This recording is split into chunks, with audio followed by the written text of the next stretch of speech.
Salve, salve, gente boa! Eu sou o professor Euclides, essa é a Escola Teófilos. Bem-vindos ao nosso canal. Você que está chegando agora, como sempre digo aqui, não deixe de se inscrever e deixar o seu gostei depois de assistir o nosso vídeo.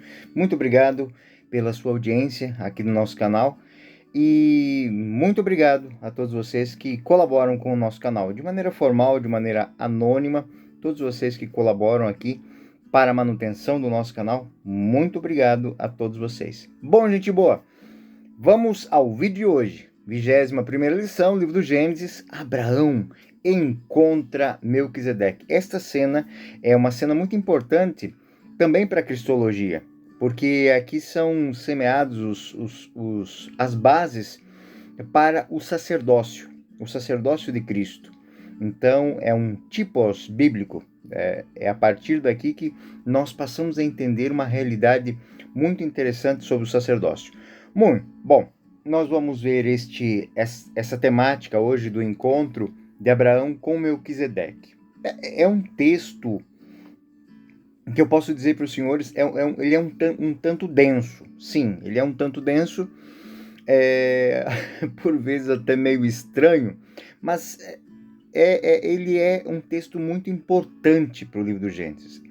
Embora ele seja permeado de enigmas e de coisas que não se compreendem assim de uma maneira tão simples e corriqueira, é muito importante para que a gente possa dar passos nesse conhecimento das histórias dos patriarcas. Essa é uma daquelas fundamentais. Bom, vem o texto, o enredo deste encontro, Abraão e Melquisedeque, ele vem de uma fonte diferente da costumeira. É um capítulo que, em si mesmo, ele traz... ele é uma história patriarcal, uma história que foi apropriada pelo autor bíblico, pelo deuteronomista, e a característica mais importante desse texto, deste tema de hoje, é apresentar Abraão como um líder, como um general, ou seja, um comandante militar. Outro aspecto da figura de Abraão nesse texto, que é apresentado pelo narrador, com um estilo diferente, é um estilo épico, é como contar a história de uma batalha. Ele fala de uma guerra em grande estilo, com coalizões de 4 reis que se unem contra uma coalizão de 5 reis da região sul da Jordânia. Os nomes, eles são estranhos, né? São até mesmo arcaicos, podemos assim dizer. Certamente, esse texto, como posso dizer isso? Ele é um fragmento antigo, né? Porque tais estranhos e tão pequenos nomes, né, judeus, o autor, ele não teria, digamos assim, motivações para criar essa história. Então, uma história que tem o seu cunho de realidade, mas que foi apresentada dentro da história de Abraão como algo inédito dentro da história. Então, Abraão é um líder militar. E aí nós temos, só para situar vocês, Abraão foi convidado ao Senhor a vagar pelo deserto. Ló foi para a região de Sodoma e Gomorra, no Vale do Jordão, e ali encontra-se no meio de uma guerra. Gênesis 14, 1, 2. No tempo de Anrafel, rei de Senear, de Arioc, rei de Elazar, Codorlaomor, rei de Elã, e de Tadal, rei de Goim. Aconteceu que esses reis fizeram guerra a Bar, rei de Sodoma, e Bersa, rei de Gomorra, Senabe, rei de Adama, e Semeber, rei de Seboim e rei de Bala, isto é, Ségor. É um conto épico. Tem grandes imagens dos povos antigos de confrontos entre reis poderosos, reis orientais, fazem guerra contra reis da área de Sodoma e conquistam todo o território. Eles ganham e perseguem os povos derrotados. E aí, no versículo 10 e 12 do capítulo 14, nós vamos ter mais informações. Ora, havia no vale de Sidim numerosos poços de betume.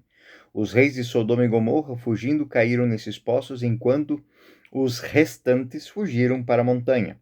Os vencedores levaram todos os bens de Sodoma e Gomorra e todos os seus víveres e partiram. Levaram também Ló, filho do irmão de Abraão, que morava em Sodoma com todos os seus bens. Então, esse é o enredo. Como é que Abraão entra no meio de uma guerra? Bom, vejam só. Ló é uma das muitas vítimas desse ataque pelos reis do Oriente. O território lindo, mas a situação deu errado. Então, Ló foi para um lugar onde ele achou que seria feliz, mas toda aquela riqueza que o atraiu também atraiu o interesse de outros povos. Versículo 13. Mas alguém que conseguiu fugir veio da parte do sucedido contar o sucedido a Abraão, o hebreu que vivia nos carvalhos de Mambré, o amorreu, irmão de Escol, irmão de Aner, aliados de Abraão. Então, aqui temos algo de novo. Chamar Abraão de hebreu, né? É um termo estranho. Não encontra-se comumente. Abraão é chamado de hebreu, né? É um título muito original. Provavelmente não indica o povo, né? Claro, não existe tal coisa, não existe o povo hebreu, né? Mas ele é um título militar, Preservamos nos antigos documentos mesopotâmicos e egípcios o termo Abiru, como um nome de grupos de soldados da fortuna, ou seja, de pessoas que lutavam por paga. Então podemos dizer que eram mercenários. Os nomes das tribos militares que lutavam contra outras populações, movendo-se rapidamente, eles eram chamados de Abiru. Estavam com medo porque eram violentos, eram saqueadores, pois onde eles chegaram eram considerados, segundo o texto dos textos mesopotâmicos, como gafanhotos. Abraão é chamado aqui de Abiru na linguagem. Traduzido, hebreu, é um desses que na tradição faz com que se entenda que Abraão, o patriarca, é um comandante de um grupo de homens muito fortes, temidos inclusive. Ele intervém com 318 servos. Ele tem 318 soldados. Não são muitos. Ele contou até a unidade, não cerca de 300, mas ele diz exatamente 318. E com esses especialistas de armas. Novamente, o termo usado em hebraico é um termo técnico para indicar que são soldados profissionais. Ele entregou em perseguição a esses saqueadores. Abraão, versículo 14, Abraão, tendo ouvido que Ló, seu parente, ficara prisioneiro, escolheu 318. Isso é muito interessante, porque depois vocês vão ver, eu vou mostrar uma peculiaridade sobre esse 318. Dos seus melhores, os mais corajosos servos, nascidos em sua casa, e foi ao alcance dos reis de Dan, até os reis de Dan. Ali, dividiram a tropa para atacar de noite os seus servos, desbaratou e perseguiu-os até Oba, que se encontra ao norte de Damasco. Pense que estamos num campo épico, é uma história de combate, né? E se nós olharmos no mapa, nós vamos ver que entre Damasco e Sodoma são centenas de quilômetros. É uma perseguição excepcional, ou seja, você imagine uma tribo a cavalo galopando, perseguindo outra, né? Então, esta cena mostra um embate feroz que houve entre essas esses reis perseguidos por esse grupo, né? Gênesis 14:16. Abraão recobrou todos os bens saqueados, reconduziu também Ló, seu parente, com seus bens, assim como mulheres e os homens, e recuperou tudo para sua casa. Então, Abrão venceu esta batalha. Gênesis 17. Voltando a Abrão da derrota de Condorlaomer e seus reis aliados, o rei de Sodoma saiu ao encontro no vale de Save, que é o Vale do Rei. Agora, de repente, nesse conto épico aparece um estranho personagem. Aqui acontece algo estranho, porque é como que do nada acontece este encontro. De repente, nesse conto épico, apareceu Melquisedeque, o rei de Salém. Jerusalém aparece, antiga a cidade, originalmente Uru-Salim, ou seja, a fortaleza de Salém. Salém é o nome de uma divindade, é a deidade adorada naquela região, naquele reduto, do qual Melquisedeque é o rei e o sacerdote. Abraão, voltando dessa expedição militar, encontra então Melquisedeque. Se lermos a letra, se lermos a palavra exatamente como soa, nós vamos entender algo muito bonito. Gênesis 14, 18, 20. Melquisedeque, rei de Salém, e sacerdote do Deus Altíssimo, que criou o céu e a terra. Bendito seja o Deus Altíssimo, que entregou teus inimigos em tuas mãos. E Abraão deu-lhe o dízimo de tudo. Melquisedeque, ele sumiu. Não se fala mais. Quem é Melquisedeque? Qual o significado desse encontro? Apenas outra vez, em todo o Antigo Testamento será falado. Ele será citado no Salmo 109.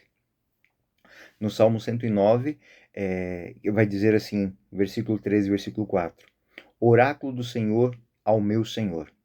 Sente-se à minha mão direita. E o Salmo,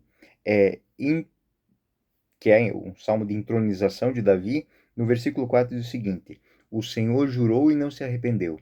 Você é sacerdote para sempre, à maneira de Melquisedeque.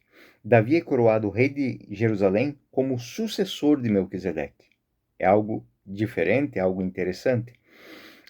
Estamos no ano 1000, né? Melquisedeque é um contemporâneo de Abraão. Deve ter vivido mais ou menos pelo ano 1800. Provavelmente, na época de Davi, havia em Jerusalém a dinastia de Melquisedeque, uma dinastia sacerdotal. E ele era o grande ancestral, o maior e mais velho dos reis de Jerusalém. Mas Davi, chefe de Israel, conquista a fortaleza de Jerusalém. Antes, nunca havia sido ela habitada pelos judeus. Apenas com Davi, eles chegam lá e a tornam capital. Então, todo esse enredo vai ser para dizer que Jerusalém, ou seja, a cidade da paz, a cidade da paz, ela é um legado sacerdotal. É um local propriamente escolhido para o culto ao Deus Altíssimo. Então, aquela história que antes era aplicada a uma divindade, agora é ao Deus Altíssimo. Então, Davi, ele acaba por herdar a tradição de Melquisedeque, se torna rei de Jerusalém com título sacerdotal. Assim como Melquisedeque, provavelmente essa história ela remonta a uma época de 1800, mais ou menos. Mas, entre Davi e os descendentes de Melquisedeque, já haviam se fundado tradições, até porque, possivelmente, essas boas relações elas foram se perpetuando, porque o ancestral Melquisedeque era amigo e ancestral de Abraão. Então, essa é uma realidade muito interessante para compreender o enredo do texto. Esses grupos, essas famílias sacerdotais, elas se davam muito bem. né? E elas não faziam guerra. E este fragmento antigo é usado para apresentar a imagem de uma situação histórica da época, né? Não lemos esse texto simplesmente como uma reconstrução dessas tradições literárias. Para nós, o texto diz algo que é mais como uma chave simbólica. O personagem Melquisedeque é o portador de um simbolismo teológico muito forte. Ainda mais desde que a carta aos Hebreus interpreta o personagem de Melquisedeque como um tipo de Jesus Cristo. Jesus é sacerdote para sempre à maneira de Melquisedeque, ou seja, ele é ele é a novidade do sacerdócio. Este homem que aparece tão de repente desaparece no Antigo Testamento, torna-se um símbolo da realidade divina. E também permanece os outros povos. Melquisedeque é um pagão. Encontra-se com Abrão e o abençoa. E ele abençoa e lembra que ele é portador de uma promessa, né?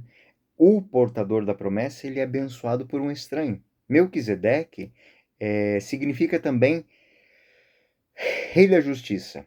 Salém poderia ser entendido como paz. Então ele se torna o rei da paz, né? Quantas vezes nós ouvimos essa expressão aplicada a Jesus Cristo, o rei da paz? Este é um sacerdote de El Elyon, Elohim, El Elyon. É uma divindade que existia entre os cananeus, era adorada entre os cananeus, mas que traduzindo e apropriada pelos hebreus, simplesmente ela quer dizer o Deus do alto, o Deus altíssimo. Depois se torna o Deus dos judeus. Os judeus adotam este título para Yahvé. É um sacerdote que ofereceu pão e vinho. E aqui nós vemos facilmente entender a antiguidade cristã, tem dado tanto interesse, tanto peso para esse personagem. Ele é um sacerdote que oferece pão e vinho, né? Já imaginaram onde é que essa história termina, né? Essa oferta não é uma oferta feita em Israel. Os sacerdotes levíticos, eles não fazem esse tipo de oferta. É claro que temos aqui em mente o sacerdócio de Cristo e o seu sacrifício. Temos a Eucaristia em nossas cabeças, pão e vinho, Melquisedeque que conhece Abraão. Então, é uma herança, é uma transmissão de uma tradição que não é propriamente de Israel, mas é apropriada por Israel. Então, como portador dessa promessa, ele oferece pão e vinho e torna-se um símbolo antecipado do novo sacerdócio. Melquisedeque é a figura de Jesus Cristo. É um tipos cristológico, que através do pão e do vinho oferece e assim, ele oferece o pão e o vinho e esse pão e vinho se tornam uma bênção para Abraão. Da mesma maneira que Cristo oferece a sua vida, o seu corpo, e se derrama na cruz, e ele diz, quem come da minha carne, quem bebe do meu sangue, terá vida eterna. Então, aquele sacrifício ofertado, o pão e o vinho de Melquisedeque, agora é tipos da entrega do Cristo que derrama a bênção sobre aqueles que creem. Os padres da igreja que leram esse texto, aplicaram de acordo com uma metodologia alegórica, e eles encontraram uma infinidade de relações com a história de Jesus. Eu vou dar alguns exemplos aqui, é muito interessante. Peculiar, o exemplo que eu vou dar, e talvez bem desconhecido, né? Segundo alguns escritos da Igreja Sírio-Ortodoxa, de um autor chamado Abuna Jorge Pilocotil, ele afirma que, trazendo memória espiritual ao número 318, os servos de Abraão, o primeiro concílio ecumênico em Nicéia foi celebrado por 318 bispos. Nenhum a mais, nenhum a menos. 318. Foram precisamente convocados nesse número porque eles viram naquele concílio ecumênico de bispos o novo exército da fé, o novo exército de Abraão, né? Por que esse número particular? Escrevendo esse número em grego, 318, torna-se tau, iota, epsilon, tei, onde o i e o e é o começo de Jesus, e o T, o tal, é o símbolo da cruz. Então, no número 318, os sacerdotes gregos, os padres gregos, viram o anúncio de salvação que vem da cruz de Jesus Cristo. Esses são, assim, alguns exemplos de como essa literatura ela é importante. Esses servos de Abraão, esses soldados de Abraão, que vão para a luta com ele, reinterpretado, é um combate espiritual. É uma luta da vida em confronto entre o bem e o mal. Abraão também tem o manto do lutador, do vencedor, que derrota os reis inimigos e recupera Ló. Ele encontra o rei simbólico da justiça, da paz, ou seja, depois de lutar, de fazer a justiça acontecer, ele se encontra com a paz. Ele encontra com Melquisedeque, o sacerdote do Deus Altíssimo, que oferece pão e vinho e lhe garante a bênção. Então, após a luta de Abraão de recuperar, de devolver a liberdade ao seu sobrinho, de recuperar todos os seus bens, findada a batalha, ele se encontra com a paz, com o Rei da Paz.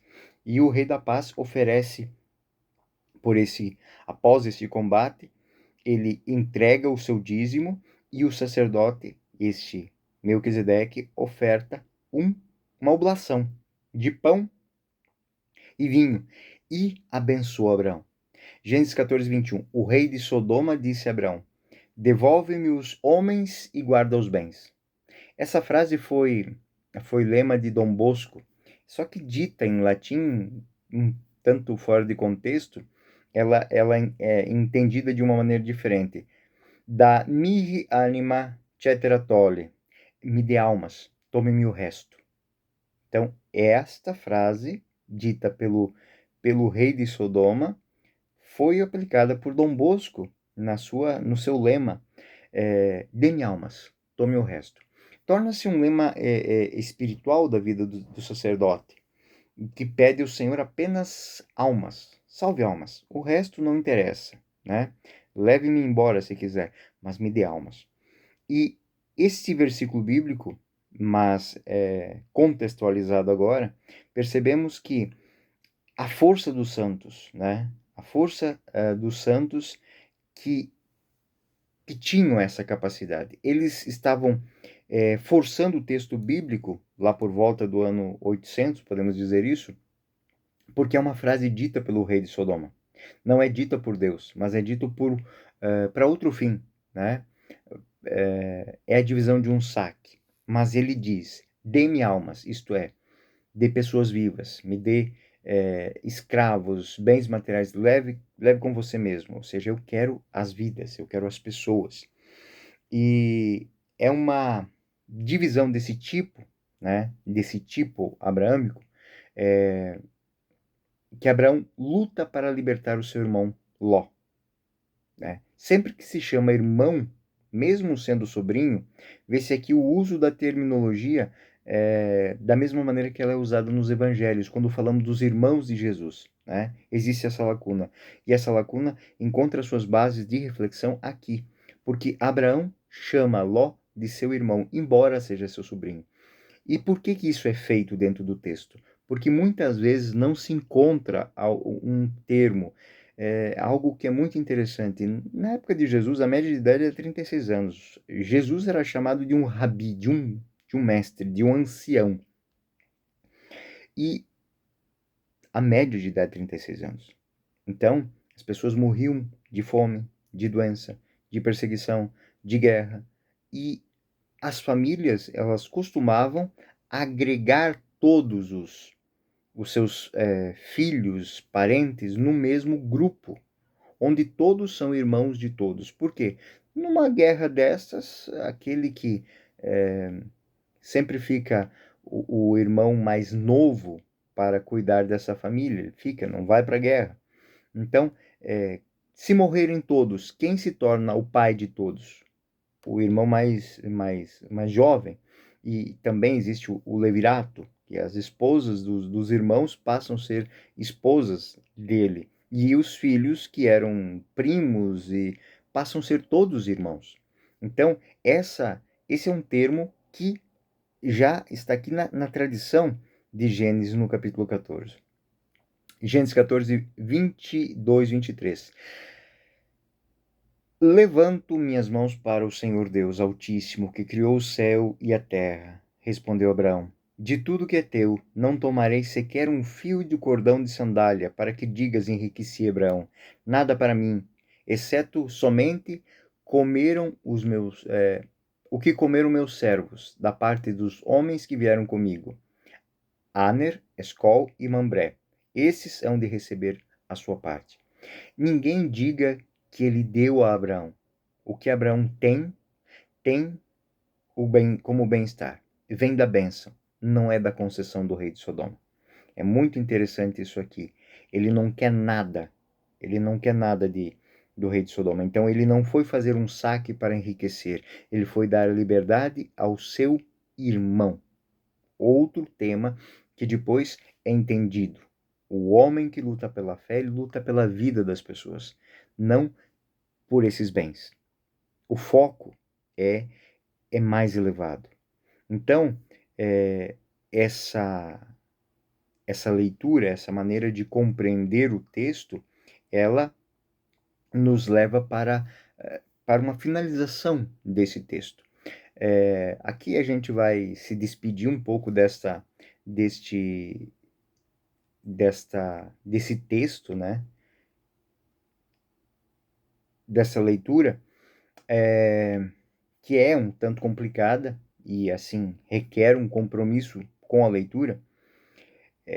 Não é, como disse, o texto do livro do Gênesis não é para reconstruir uma história como a gente estivesse reconstruindo uma novela, mas é para compreender uma mensagem teológica. Então, o texto nos oferece aqui, e eu gostaria de concluir com essas palavras do padre Turoldo, né? Quem nunca pesquisou, pesquise. Eu coloquei até umas notinhas aí. Quem é o padre Turoldo? E ele é um poeta, é um escritor, que escreve um hino ao Melquisedeque. E uma composição poética do padre Turoldo, ele reúne algumas coisas muito antigas desse rei simbólico, esse antigo sacerdote, que é a imagem do próprio Jesus. E o texto eu traduzi a meu modo, não sou um expert em língua italiana, mas eu traduzi do italiano para o português. Ninguém soube sobre de onde ele veio, quem era o seu pai. Só isso sabemos, que ele era sacerdote do Deus Altíssimo, era a figura de outro, o aguardado, o único rei que nos liberta e nos salva, o rei que reza pelo homem e o ama, um rei que vai morrer pelos outros, aquele que se oferece em pão e vinho ao Deus Altíssimo como sinal de graça. O pão e o vinho de homens livres atrás de Abraão, que sempre esteve no caminho. Como Abraão, nós peregrinos no caminho, também encontramos Melquisedeque. É o Senhor Jesus na Eucaristia. É a bênção de Abraão que passa para nós, que temos fé. E aqui é realizado, tudo isso se realiza através do sacrifício do Cristo, que é memorial através do pão e do vinho, da Eucaristia. E esse pão e esse vinho são fontes de salvação. Então, após a luta do Cristo, ele não está interessado por glória humana, ele está interessado nas almas. E aquilo que ele celebra se torna bênção. Bom, gente, esse foi o encontro de Abraão com Melquisedeque. Texto denso, diferente, um pouco, muitos que já estão acostumados à leitura do Gênesis, é um tanto até meio que deslocado, mas exatamente isso. É um texto muito antigo, apropriado, que vai falar 3 coisas fundamentais. Primeiro, a origem de Abraão. Abraão é alguém que caminhando pelos campos, se torna um líder, se torna um chefe militar. Este homem busca fazer a justiça, tendo apenas uma missão: salvar o seu irmão. E nesta busca de salvação pelo irmão, ele se encontra com a paz, com o Rei da Paz. E nesta paz, nas mãos desse sacerdote desconhecido, sem origem, ele encontra a bênção. Isso aqui é todos os elementos que precisamos para entender dados da cristologia depois, dados da sacramentologia. Então, é um texto muito rico. Peço que os senhores releiam o texto e depois leiam e releiam e assistam quantas vezes quiserem esse vídeo. Eu sou o professor Euclides. Essa é a Escola Teófilos. Muito obrigado pela sua audiência. Até o próximo vídeo. Fiquem com Deus.